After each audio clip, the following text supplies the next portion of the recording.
नमस्कार। अगर हम भारत की खेतीबाड़ी की दुनिया को देखें तो इसमें दो मेन हीरो हैं जो साल भर अपना अपना रोल निभाते हैं, खरीफ और रबी। ये कहानी है मौसम की, पानी की और उन फसलों की जो हमारे देश को खिलाती हैं। तो चलिए इस दिलचस्प कहानी में थोड़ा और अंदर चलते हैं। अब ये सवाल सुनने में तो बड़ा आसान लगता है ना? लेकिन इसका जवाब भारत के पूरे एग्रीकल्चरल साइकिल के दिल में छिपा है। और सीधा सा जवाब है नहीं, बिल्कुल नहीं। जैसे हम सबकी ज़रूरतें अलग-अलग होती हैं, वैसे ही हर फसल की अपनी अलग ज़रूरत होती है। किसी को बहुत सारा पानी और गर्मी चाहिए, तो किसी को ठंडी और सूखी हवा पसंद है। और बस इसी वजह से मतलब उनकी अलग-अलग ज़रूरतों के हिसाब से भारत में फसलों को मोटे तौर पर दो ग्रुप्स में बांटा गया है। और यही दो ग्रुप्स हमारी आज की कहानी के हीरो हैं, जो मौसम के साथ मिलकर देश की फूड सिक्योरिटी की कहानी लिखते हैं। जी हाँ, खरीफ और रबी ये सिर्फ दो नाम नहीं हैं, बल्कि ये पूरे भारतीय एग्रीकल्चर कैलेंडर की आप कह सकते हैं कि नींव हैं। यही तय करते हैं कि किसान कब बीज बोएगा, कब फसल काटेगा और हमारी थाली में कब कौन सा अनाज आएगा। तो चलिए सबसे पहले मिलते हैं हमारी कहानी के पहले किरदार से, खरीफ। खरीफ का नाम सुनते ही दिमाग में आना चाहिए मॉनसून। जैसे ही आसमान में बादल घिरते हैं और पहली बारिश की बूंदें गिरती हैं, समझ लीजिए खरीफ का मौसम शुरू हो गया। तो खरीफ फसलें वो हैं जिन्हें गर्म नमी वाला मौसम और ढेर सारा पानी चाहिए।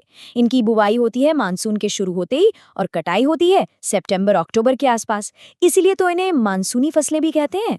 मतलब इनकी किस्मत ना सीधे सीधे बारिश के टाइम और उसकी क्वांटिटी से जुड़ी होती है। और खरीफ का सबसे क्लासिक एग्जाम्पल क्या है? चावल, बिल्कुल। जरा सोचिए, पानी से लबालब भरे खेत और उनमें लहराते धान के पौधे। ये तस्वीर ही तो मॉनसून की पहचान है। अच्छा, सिर्फ चावल ही नहीं, मक्का भी खरीफ की एक बहुत जरूरी फसल है। ये भी इस मौसम की गर्मी और नमी में खूब अच्छे से उगता है और देश के कई हिस्सों में खाने और जानवरों के चारे का एक जरूरी सोर्स है। और बात सिर्फ खाने पीने की चीजों तक ही नहीं है। कपास यानी कॉटन, जिससे हमारे कपड़े बनते हैं, वो भी इसी खरीफ फैमिली का एक बहुत इंपॉर्टेंट मेंबर है, जिसे खिलने के लिए भी यही मानसूनी मौसम चाहिए।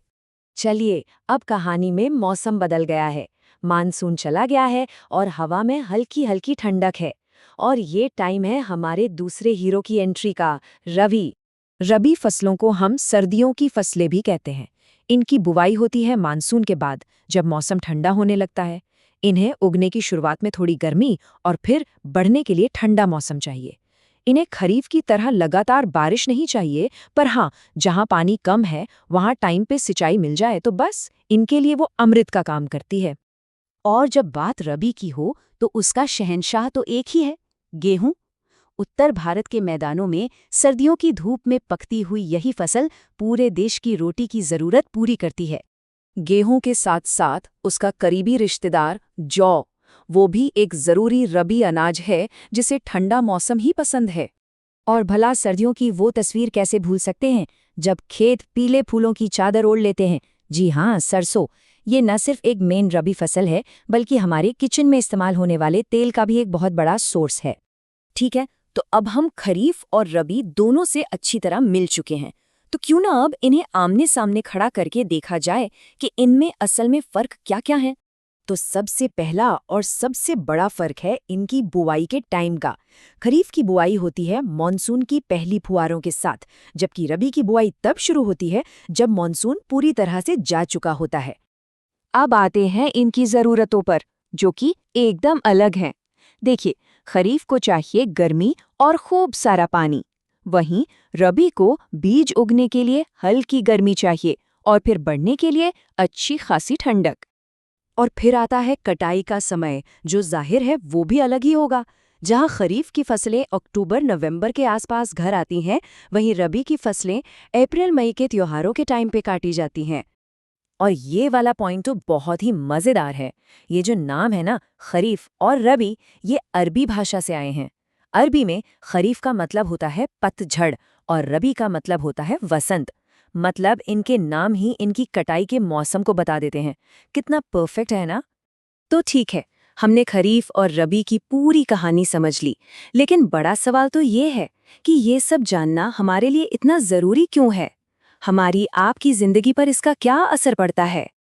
देखिए, सबसे सीधी और ज़रूरी बात यह है कि हमारी किचन का पूरा बजट इन फसलों की पैदावार से जुड़ा है। अगर मॉनसून गड़बड़ हुआ तो खरीफ की फसल पर असर पड़ेगा और चावल, दाल जैसी चीज़ें महंगी हो सकती हैं। और अगर सर्दियां ठीक से नहीं पड़ीं तो रबी की फसल खराब होगी और गेहूं या सरसों के तेल के दाम बढ़ सकते हैं। तो आखिर में ये पूरा साइकिल सिर्फ पैसों या इकोनॉमी का नहीं है, ये सीधे सीधे देश की फूड सिक्योरिटी यानी खाद्य सुरक्षा से जुड़ा है। ये एक ऐसा सिस्टम है जो ये पक्का करता है कि साल भर हमारे पास खाने की कमी न हो। ये एक ऐसी लय है जो सदियों से इस देश का पेट भरती आ रही है। और जाते जाते एक सवाल, हम सब देख रहे हैं कि क्लाइमेट बदल रहा है, बारिश का कोई भरोसा नहीं रहा और गर्मियां लंबी होती जा रही हैं। तो ऐसे में इन मौसम पर टिकी फसलों का भविष्य क्या होगा? ये एक बहुत बड़ी चुनौती है जिस पर हम सबको सोचना होगा।